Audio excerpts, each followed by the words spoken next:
بسم اللہ الرحمن الرحیم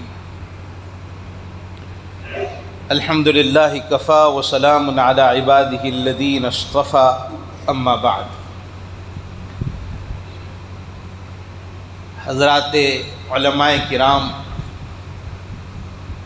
اور عزیز بچوں اور مہمانان اعظام،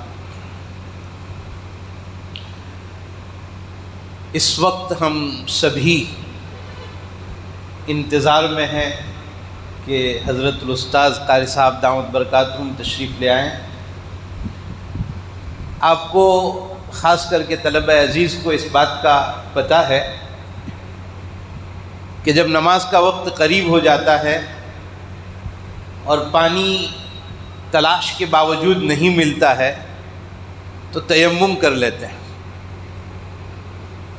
اس وقت میں تیمم کے طور پر دو چار باتیں آپ حضرات کے سامنے کہنے کے لیے جب تک حضرت قاری صاحب تشریف لے آئیں حاضر ہوا، اور قانون یہ ہے کہ جب پانی مل جاتا ہے تو تیمم ختم ہو جاتا ہے، جیسے ہی پانی آ جائے گا یہ تیمم ختم ہو جائے گا۔ اللہ رب العزت سے دعا کرتے ہیں کہ حق تعالی شانہ اس مجلس کو قبول فرمائے، ہونے والے نکاح کو بے پناہ قبول فرمائے، اور نظر بد سے اللہ تعالی حفاظت فرمائے، اور امت مسلمہ میں جتنے بچے بچیاں جوان ہو چکے ہیں اللہ رب العزت ہر ایک کو بہتر جوڑا نصیب فرمائے، اور اللہ تعالی رکاوٹوں کو دور فرمائے۔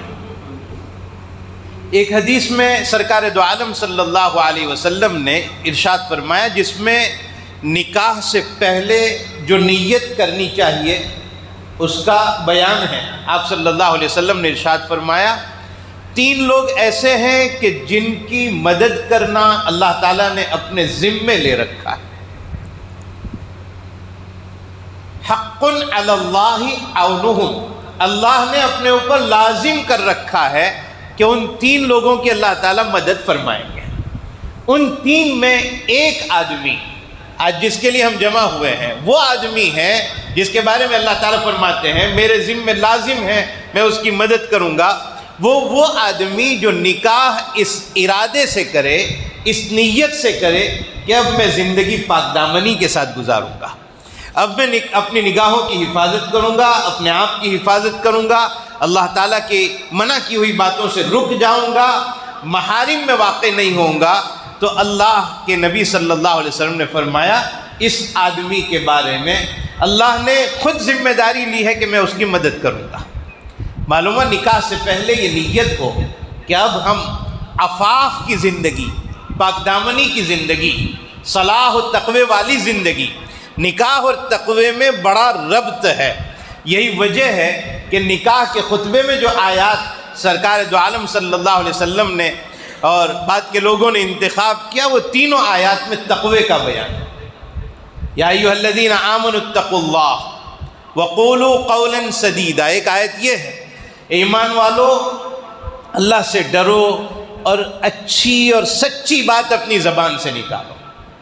نکاح کے موقع پر اس طرح کی بات ارشاد فرما کر اللہ تعالیٰ یہ بتلانا چاہتے ہیں، اور سرکار دو عالم صلی اللہ علیہ وسلم یہ بتلانا چاہتے ہیں کہ اب تک آپ اکیلے تھے، جو دل میں آیا بول دیتے تھے، جو زبان پر آیا کہہ دیتے تھے، اب اپنی بک بک سے، ابھی ترمذی شریف میں ایک سبق پڑھایا جس میں بک بک کا ذکر آیا تھا کہ کچھ لوگ ایسے ہیں جو ہمیشہ بک بک بولتے ہی چلے جاتے ہیں، تو اب تک کی تنہائی کی زندگی تھی، کچھ بھی بول دیتے تھے، اب دو لوگ آپس میں مل کر زندگی گزاریں گے۔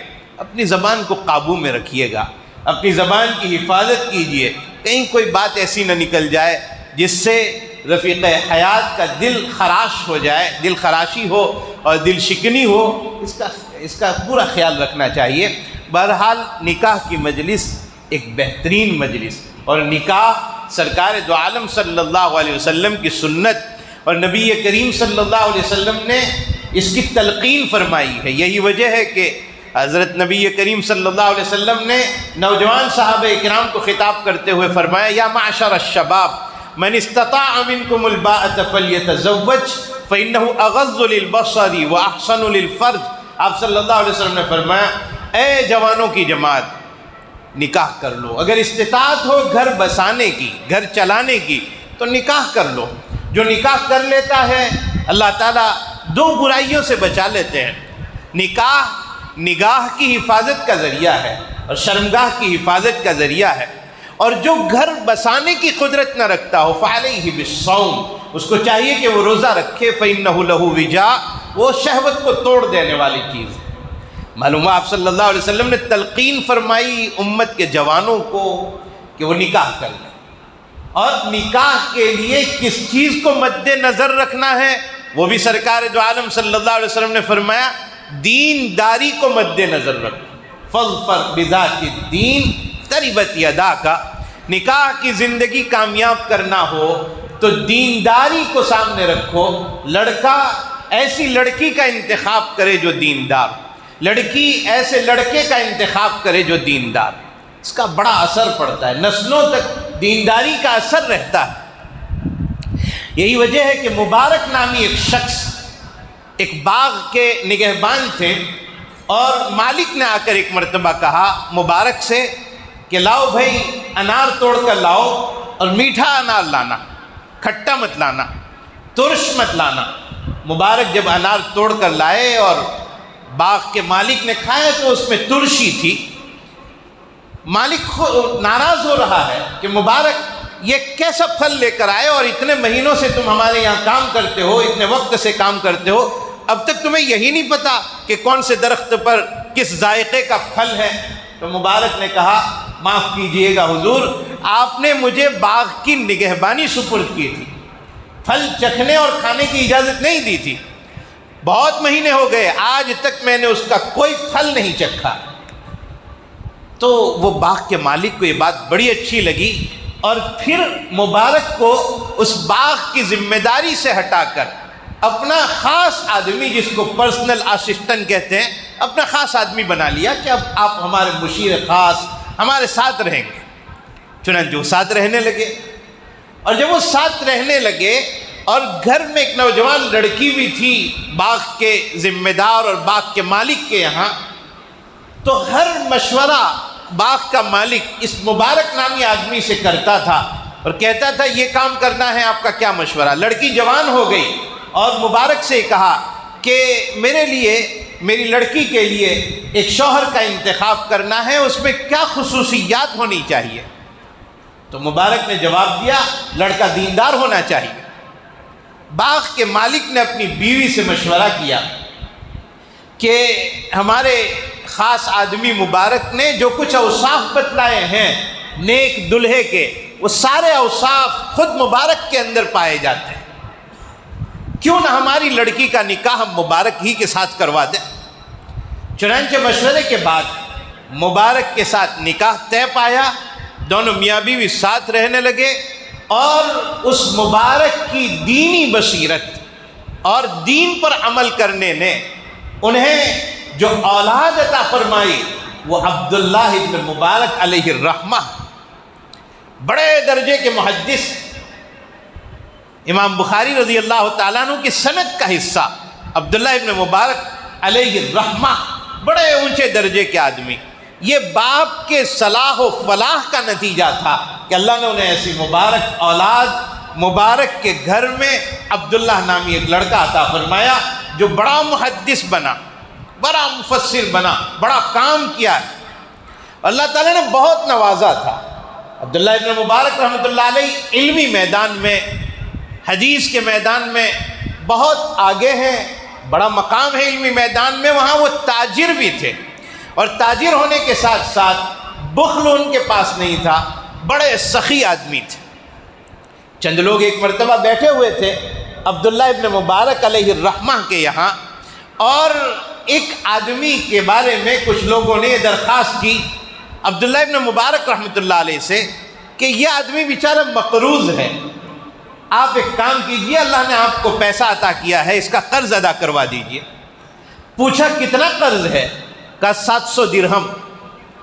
تو عبداللہ ابن مبارک علیہ الرحمہ نے ایک پرچی لکھی، اور وہ پرچی لکھ کر بھیجا کہ جاؤ ہمارے مینیجر کے پاس جاؤ اور اس کو یہ پرچی پڑھوا دو۔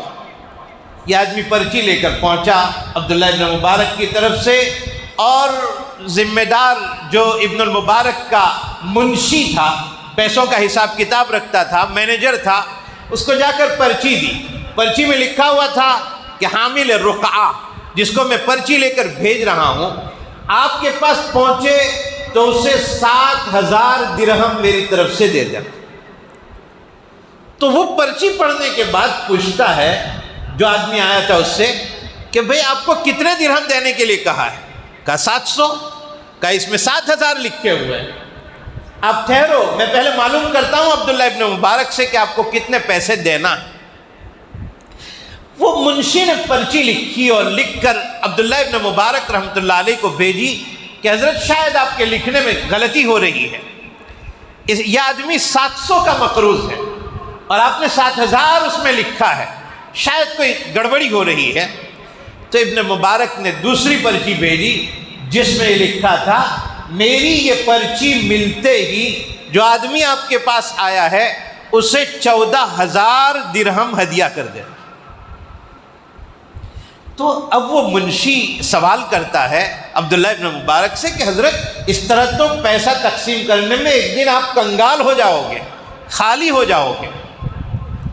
تو ابن مبارک رحمۃ اللہ علیہ نے اس کو جواب بھیجا منشی کو کہ آپ اگر میرے ماتحت ہو تو جو میں کرتا ہوں وہ کریے گا، اور اگر مجھے اپنا ماتحت بنانا ہے تو آپ یہاں آ جاؤ، میری جگہ پر بیٹھ جاؤ، میں آپ کی جگہ پر بیٹھ جاتا ہوں اور اس کے بعد آپ جو کہو گے وہ ایسا میں کروں گا۔ خیر یہ پرچی پڑھی اور اس کے بعد ابن المبارک نے گویا یہ کہا کہ پہلے میں نے 7,000 دینے کے لیے کہا تھا، اب شاید اس کو پتہ چل گیا ہے کہ 7,000 مجھے دینے والے ہیں، میں اس کو پتہ ہو اس حالت میں نہیں دینا چاہتا۔ میں نے حدیث پڑھی ہے، حضرت عبداللہ ابن مبارک کہتے ہیں کہ یہ بہت بڑا صدقہ ہے کہ کسی آدمی کو اچانک خوش کیا جائے، ادخال السرور فی قلب امرئ مؤمن، کسی مومن آدمی کو اچانک خوش کر دینا بہت بڑا صدقہ ہے۔ چونکہ 7,000 کا اسے علم ہو چکا ہے، اب 14,000 دے دو تاکہ اس کو پتہ نہ ہو کہ 14,000 مجھے ملنے والے ہیں، اچانک یہ خوشی اس کو حاصل ہو جائے۔ یہ ابن المبارک علیہ الرحمہ ہے جو حدیث پر عمل بھی کر رہے ہیں اور سخاوت بھی ساتھ میں کر رہے ہیں۔ عبداللہ ابن مبارک رحمۃ اللہ علیہ بہت اونچے درجے کے آدمی۔ بہرحال میں یہ عرض کر رہا تھا کہ نکاح کے اعتبار سے سرکار دو عالم صلی اللہ علیہ وسلم نے دیندار کے انتخاب کو کہا ہے، دیندار۔ اور پھر ایک تعلیم سرکار دو عالم صلی اللہ علیہ وسلم نے نکاح کے اعتبار سے یہ بھی دی ہے کہ اعظم النکاح برکتاً ایسرہ مؤونتاً، نکاح برکت کے اعتبار سے وہ بہت بڑا ہے جس میں خرچہ کم سے کم، خرچہ بالکل کم ہو، خرچہ زیادہ نہ ہو۔ آج ہمارے معاشرے میں، ہماری سوسائٹی میں، ہمارے یہاں ہمارے مابین جو نکاح ہوتے ہیں کتنے پیسوں کا معاملہ کر لیا جاتا ہے، کتنے پیسوں کی ریل پیل ہوتی ہے، کتنی ایسی چیزیں خرچے میں آتی ہے جس کا شریعت سے کوئی لینا دینا نہیں، جس کا سنت سے کوئی لینا دینا نہیں، اور نتیجہ یہ نکلتا ہے کہ اس میں بے برکتی ہوتی ہے۔ اس لیے سادگی کے ساتھ، مسلم شریف میں ایک صحابی کا ذکر ہے، حضرت جلیبیب رضی اللہ تعالیٰ عنہ، غریب صحابی تھے اور سرکار دو عالم صلی اللہ علیہ وسلم کی مجلس میں آیا کرتے تھے۔ نوجوان صحابی، غریب صحابی، سرکار دو عالم صلی اللہ علیہ وسلم نے ایک مرتبہ جلیبیب کو خطاب کرتے ہوئے فرمایا الا تتزوج یا جلیبیب، جلیبیب شادی نہیں کرتے ہو آپ؟ تو جلیبیب نے کہا اللہ کے نبی صلی اللہ علیہ وسلم میں غریب آدمی، پیسہ نہیں میرے پاس، میں کیسے شادی کروں؟ تو دوسری مرتبہ حضور صلی اللہ علیہ وسلم نے پوچھا الا تتزوج یا جلیبیب، جلیبیب شادی نہیں کرتے ہو؟ کہا حضور میں غریب آدمی، کالا کلوٹا آدمی، میرے کپڑوں کا ٹھکانہ نہیں، میں کیسے شادی کر لوں؟ تیسری مرتبہ حضور نے فرمایا الا تتزوج یا جلیبیب، جلیبیب شادی کیوں نہیں کر لیتے؟ کہا حضور مجھے کون لڑکی دے گا؟ حضور صلی اللہ علیہ وسلم نے فرمایا جاؤ فلاں گھر میں جاؤ، ایک مالدار گھرانے میں آپ کو بھیجا، کہا وہاں جا کر گھر کے ذمہ دار سے کہو میرا نام لے کر کہ وہ اپنی لڑکی کا نکاح آپ کے ساتھ کروا دیں۔ حضرت جلیبیب رضی اللہ تعالیٰ عنہ وہاں پہنچے، دروازے کو دستک دی اور گھر کا ذمہ دار جب دروازہ کھولتا ہے تو جلیبیب دروازے کے پاس کھڑے ہیں. پوچھا بھائی کیا حال ہے, کہاں سے آنا ہوا, کون ہو؟ کہا میں جلیبیب, حضور نے آپ کو سلام کہا ہے. تو وہ گھر کا ذمہ دار مچل اٹھا کہ سرکار دو عالم صلی اللہ علیہ وسلم کا سلام ہم تک پہنچا ہے, آپ نے ہمیں سلام کہلوایا. خوش ہو گیا وہ آدمی. کہا پھر کیا بات ہے؟ کہا حضور نے کہا ہے کہ آپ کی لڑکی کا نکاح میرے ساتھ کروا دو, آپ اپنی لڑکی کا نکاح میرے ساتھ کروا دو. یہ سوچ کر آدمی سن کر تعجب میں پڑ گیا, اپنے گھر میں گیا, بیوی کے ساتھ مشورہ کرنے لگا اور بیوی منع کر رہی تھی. یہ ساری باتیں وہ لڑکی جس کے لیے پیغام بھیجا گیا وہ سن رہی تھی. اور لڑکی نے کہا کہ مجھے سرکار دو عالم صلی اللہ علیہ وسلم کا یہ پیغام منظور ہے, میں حضور کا پیغام ٹھکرا نہیں سکتی, میرا نکاح انہی کے ساتھ کروا دیا جائے. جلیبیب کے ساتھ نکاح ہوا اور الحمدللہ چند دنوں میں حضرت جلیبیب کو اللہ تعالیٰ نے بہت مال سے نوازا. بہرحال میں یہ عرض کر رہا تھا کہ سرکار دو عالم صلی اللہ علیہ وسلم نے فرمایا کہ سب سے برکت والا نکاح وہ ہے جس میں خرچہ کم سے کم کیا جائے. یہ دو چار منتشر باتیں جو اس وقت ذہن میں تھی آپ کے سامنے ذکر کر دی. ہمارے استاد محترم تشریف لے آئے ہیں, انشاءاللہ اب نکاح کا پروگرام ہوگا. اللہ تعالیٰ عمل کی توفیق عطا فرمائے. وآخر دعوانا الحمدللہ رب